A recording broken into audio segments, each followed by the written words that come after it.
Good afternoon and welcome to LCTV's live sports pregame show. I'm Nick Heldon. And I'm Dustin Newhoff. Today's matchup is between the University of Dubuque Spartans and the Loras College Dewhawks. It is going to be one of a kind. The Loras College Dewhawks are coming off of a loss against Warburg and trying to snap that two-game cold stretch. The Spartans are coming off a big win over at Cornell, 31-10 down there last week. And last time the Spartans and Dewhawks met up, the UD won in that one 28-14. The Dewhawk-Spartan rivalry has been going on for quite a while. Consecutively since 1980. However, the first time the two teams met was back in 1909 when Loras won a 49-0 blowout. 3 years later, the Dewhawks won again 13-0. But in 1915, the Spartans finally got a win as they took out the Dewhawks 7-0. In 1985, the Dewhawks started what would become an outstanding winning streak, going 20 straight games without a defeat. In 2005, the Dewhawks finally lost in a close matchup 18-20 to their crosstown rivals. Loras is also looking to improve their overall series record with the Spartans to 25-7. The Dewhawks have outscored the Spartans 815 points to 401 in this storied rivalry. This year, the Dewhawks are hoping that the numbers are on their side as they look to improve their home record against the Spartans to 14-0.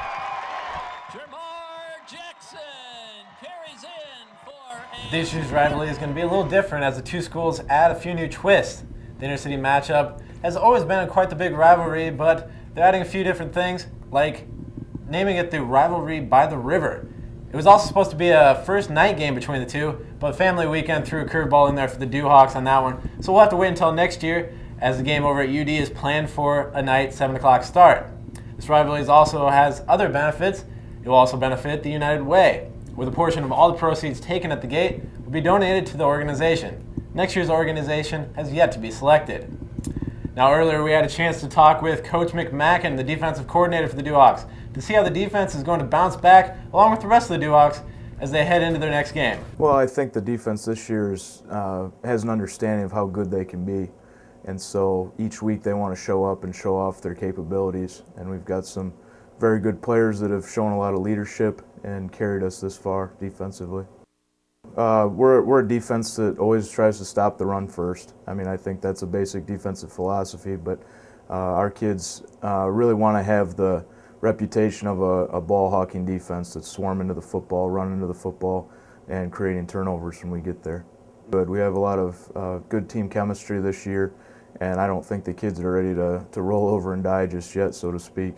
I think they have a great understanding of the way that the conference is, that any week anybody could beat anybody, and it could be very shaken up by the end of things, and there's a lot of football to play still.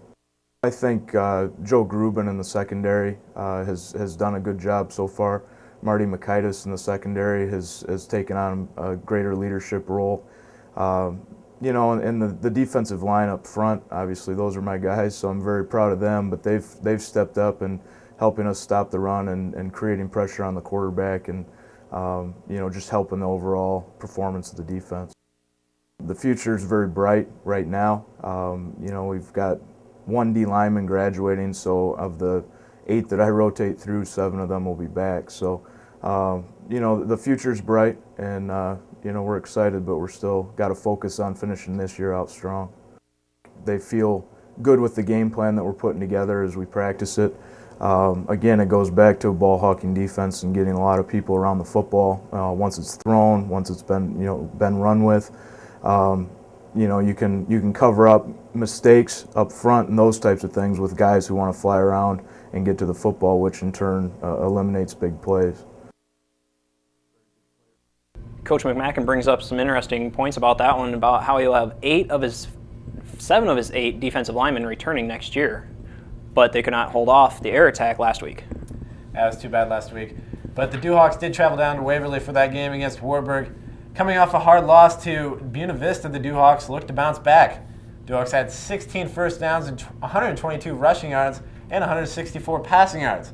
The Knights had 16 first downs and 98 yards rushing, along with 267 yards passing. Alex McGrew carried the load for the Dewhawks, going 31 times for 150 yards.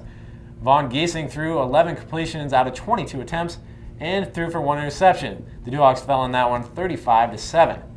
Now let's take a look at what the keys to success will be for this week. 2 straight losses, the Duhawks will look to rebound against the Spartans of Dubuque. The Duhawks, along with Coach Ostenberger, believe there are 4 keys to success in order to beat the Spartans. The Duhawks will need to establish the run game early and often. With Magru's success as the season rolls on, the team is relying on his performance on the field. Giesing and the offense will need to avoid the costly mistakes. Interceptions and fumbles have led to the last 2 losses the Duhawks have had to endure.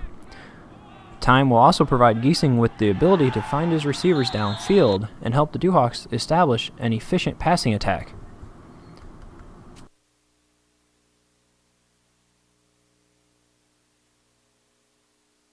Finally, the Duhawk defense will need to avoid the big play downfield that sets their opponent's offense up with an easy scoring opportunity in the red zone. Perry looking, cannot find anybody, and he is going to go down. It would be like for a kickoff for the rivalry by the river. We got partly cloudy skies with a temperature of about 52 degrees and a wind chill of about 45. With the wind blowing out of the west at 5 to 15 miles per hour, and we'll have gusts of about 25 miles per hour. Let's get it on for the soccer game later then. The wind will get things kicked off at 5:30 with the temperature of 52 degrees, and the wind chill is still going to be about 45. With partly cloudy skies, the wind is going to be about 5 to 15 miles per hour from the west, and also 25-mile wind gusts. When the men's soccer team gets started at about 8, we'll have partly cloudy skies and a temperature of 46 miles per hour and a wind chill of about 40. With the wind out of the west at, again, 5 to 15 miles per hour and gusts maybe reaching up there to 25 miles per hour. Now let's take a look at what else is happening this week in the Iowa Conference. Buena Vista is at home against the Waldorf team over there. Cornell will be hosting Central after losing to UD last week. Luther will be down at Co.